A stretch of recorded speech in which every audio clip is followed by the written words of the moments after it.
चेलना चारित्र चल रहा है, उसे और आगे बढ़ा रहे हैं। ये कथा है चेलना रानी की, ये कथा राजा श्रेणिक के जीवन को,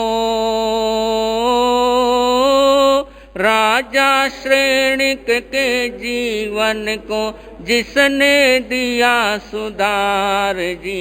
ये कथा है चेलना रानी की, ये कथा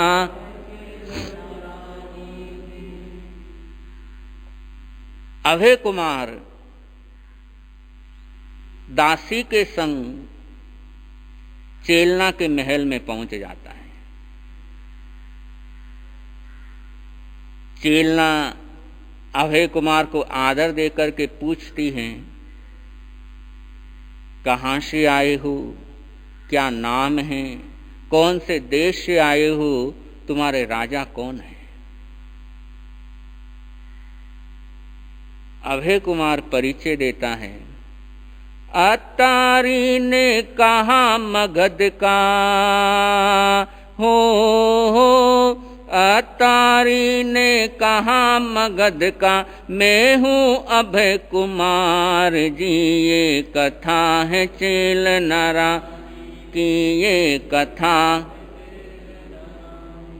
अभय कुमार ने अपना सिर्फ इतना परिचय दिया, मैं मगध देश का अभय कुमार हूं। लेकिन राजकुमारी, मगध देश का जो राजा है वो तो डायमंड है। अरे राजकुमारी, उसके बारे में आपको क्या क्या कहूं मैं। ऐसा वो राजा है, ऐसा वो राजा है कि उस राजा के सामने मेरा परिचय कुछ नहीं है।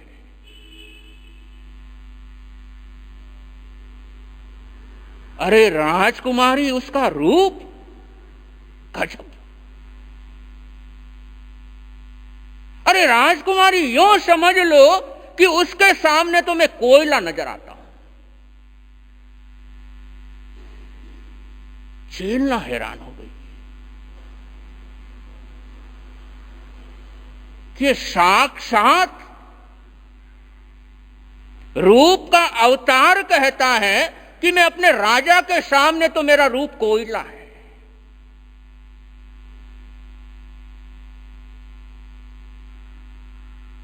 राजकुमारी कहने लगी, क्या बोल रहे हो।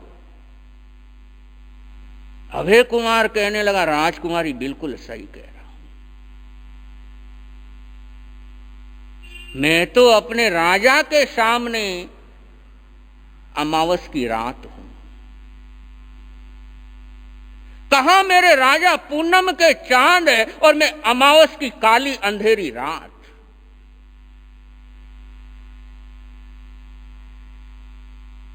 राजकुमारी, सही कहता हूं, मेरे राजा को कुदरत ने फुर्सत से बनाया है।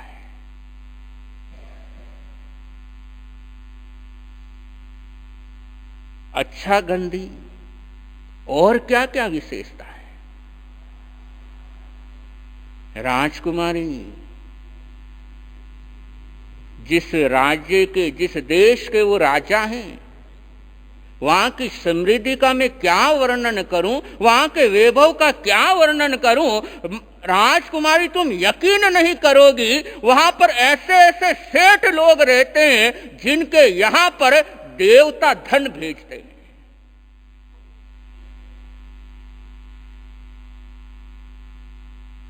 रोज धन की पेटियां भेजते हैं।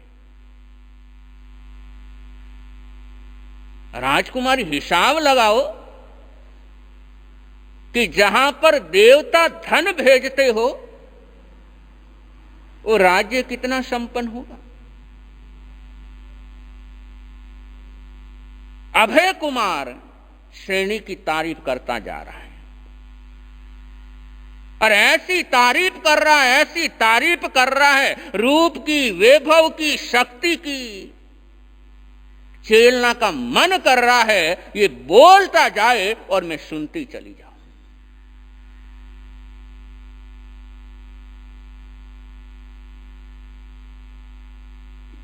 आगमों में 4 विकथा का वर्णन आता है। स्त्री कथा, पुरुष कथा, देश कथा, भत कथा, इनको विकथा कहा है। ये धर्म कथा नहीं कही। अब जरा हिसाब लगाना, राजकुमारी श्रेणी की कथा सुन रही है और कथा सुनते सुनते मन के अंदर उथल पुथल होने लग गई।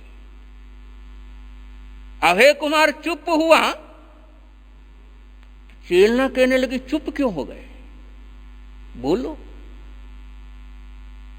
और अभय कुमार ने हिसाब लगाया,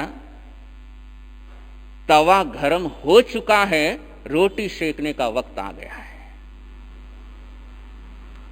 तुरंत फोटो निकाला और चेलना के सामने रख दिया। देखो, अगर मैं झूठ बोल रहा हूं तो ये फोटो देखो। और चेलना ने फोटो देखा। कानों ने पहले वर्णन रूप का सुना, फिर आंखों ने रूप देखा।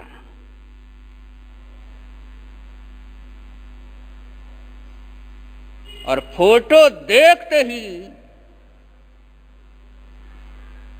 चेलना ने मन के अंदर एक संकल्प ले लिया। घंदी की सुन बात चेलना, हो घंदी की सुन बात चेलना, बात ये मन में धारे जी, ये कथा है चेलना रानी की ये कथा। अन्य पुरुष सब भाई मेरे, हो अन्य पुरुष सब भाई मेरे, श्रेणिक नाथ हमारा जी, ये कथा है चेलना रानी की ये कथा। चेला ने उसी पल मन के अंदर संकल्प कर लिया कि शादी करूंगी तो सिर्फ सैनिक से शादी करूंगी।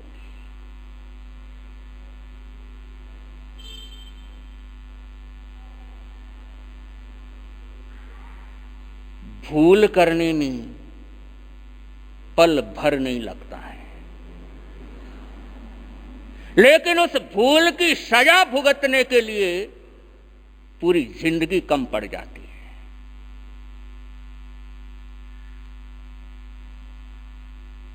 इसलिए उस पल निर्णय कभी मत करो जिस पल तुम्हारा मन तुम्हारे पास ना हो।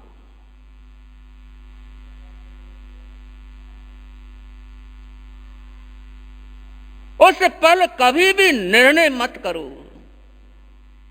जब तुम पूरे होशो हवास के अंदर ना हो।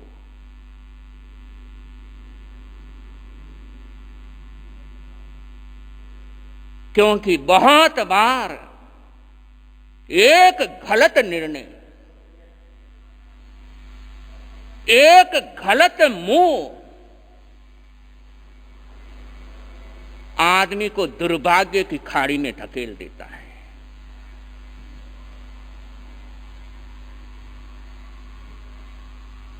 इसलिए सोच समझ करके आगे बढ़ने का प्रयास होना चाहिए और सही समय पर समझदारी दिखाना, उसी को समझदारी कहते हैं। सांप चला गया, उसके बाद लाठी पीटो कितना ही, क्या होना है। तो बहादुरी की जरूरत तो कभी कभी पड़ती है, लेकिन समझदारी की जरूरत तो हर पल पड़ती है।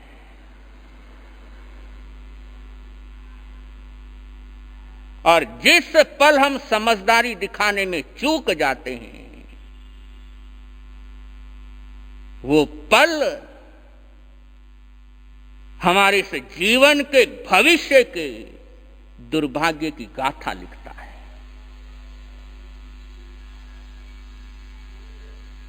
इसीलिए परमात्मा गौतम को हमेशा कहते रहे सम्यम गोयम मा पमाया, कि एक पल की भी मूर्खता मत करना, एक पल की भी मूर्खता मत करना।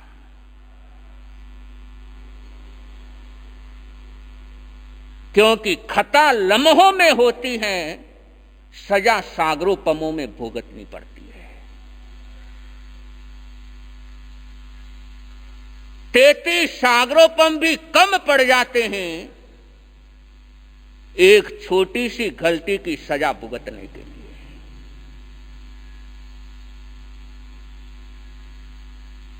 इसलिए हमेशा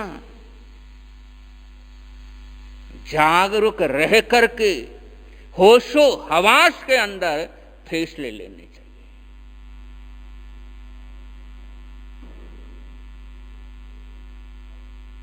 जब गुस्से में हैं उस समय कभी भी फैसला करो मत, क्योंकि गुस्से में लिए गए फैसले हमेशा अनर्थ के जनक होते हैं। और जितने भी सुसाइड के केस होते हैं वो लगभग गुस्से के अंदर लिए गए फैसले होते हैं।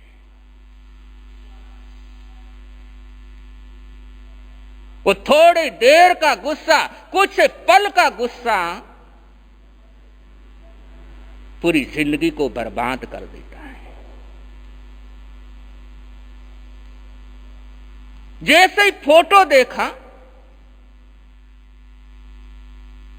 चलना ने फिरने कुछ आगे का सोचा ने पीछे का सोचा, तुरंत मन में संकल्प कर लिया शादी करूंगी तो इसी से करूंगी।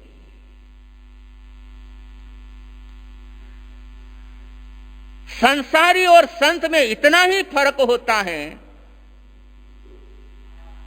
जो मन की मानता है वो संसारी होता है और जो मन को मना लेता है वो संत होता है। जो मन का गुलाम वो संसारी, मन जिसका गुलाम वो संत। इतना सा ही फर्क है। संसारी लोग जैसे मन चलाता है वैसे संसारी लोग चलते हैं। संत मन के अनुसार नहीं चलती, मन संत के अनुसार चलता है। और जिस पल मन को साध लेते हैं उस पल हम संत हो जाते हैं।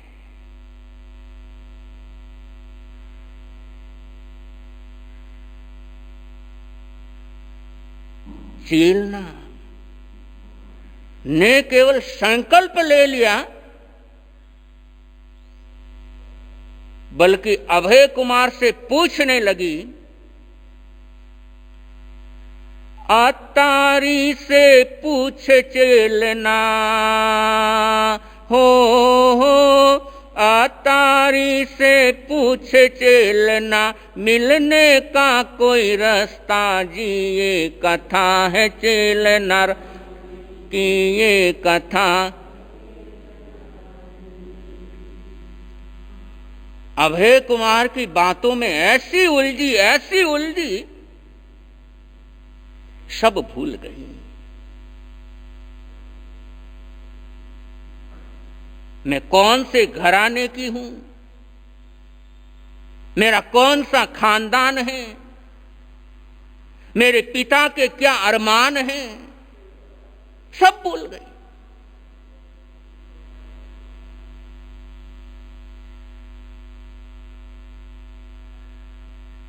डायमंड जीवन कोयला हो जाता है एक गलत निर्णय से, सिर्फ एक गलत निर्णय से।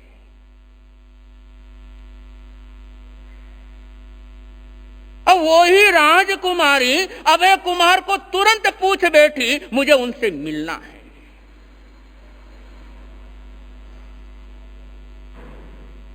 अभय कुमार तो यही चाहता था।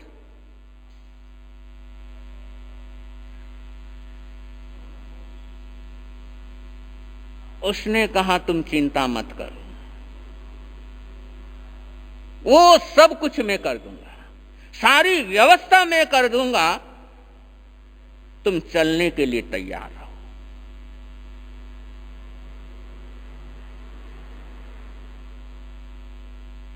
उधर चेटक राजा अपनी बेटी के लिए रिश्ता ढूंढ रहे हैं और इधर बेटी घर से भागने का प्लान बना रही है।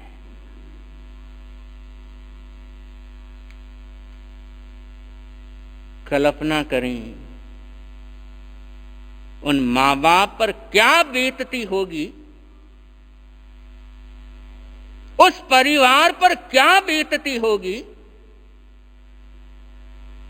उन माता पिता पर परेशानियों का कैसा पहाड़ टूटता होगा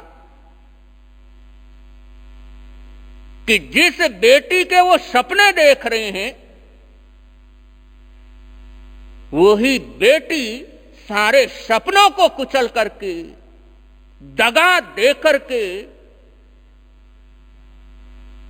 घर से चुपचाप रवाना हो जाती है।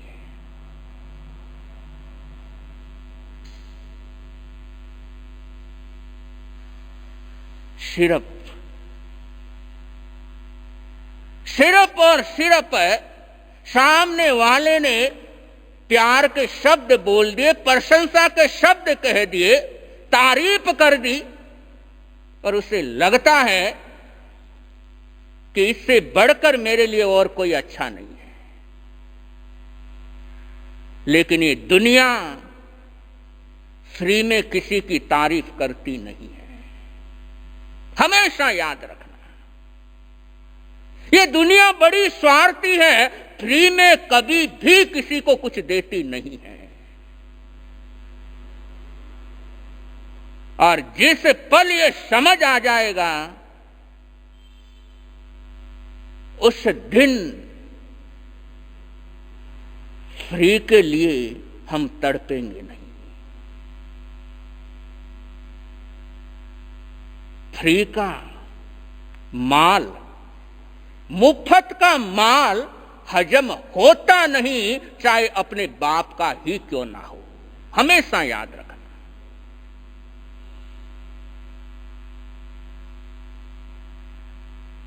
लेकिन वो जवानी का नशा ऐसा होता है, वो उम्र का जोश ऐसा होता है कि जरा सा लड़के ने कुछ बोल दिया, तारीफ के शब्द, छोटा मोटा कुछ गिफ्ट दे दिया, वो तो समझती है कि मेरे लिए तो यही सब कुछ हो गया।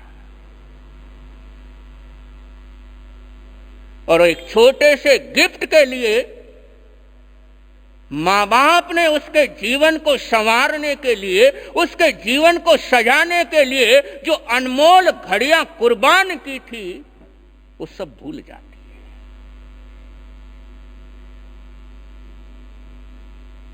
अभय कुमार ने आश्वासन दे दिया कि तुम तैयारियां करो, मैं भी तैयारियां करता हूं, और तैयार रहना, किसी भी वक्त मैं तुम्हें यहां से ले जा सकता हूं। चेलना ने स्वीकृति दे दी है, चेलना भी जाने की तैयारियां कर रही है। और उधर कैसे अभय कुमार तैयारियां करता है, कैसे चेलना को वहां से निकाल करके ले जाता है, इस समय के अनुसार आप लोगों के समक्ष रखेंगे। ये कथा है चेलना रानी की, ये कथा राजा श्रेणिक के जीवन को, राजा श्रेणिक के जीवन को जिसने दिया सुधार जी। ये कथा है चेलना रानी की, ये कथा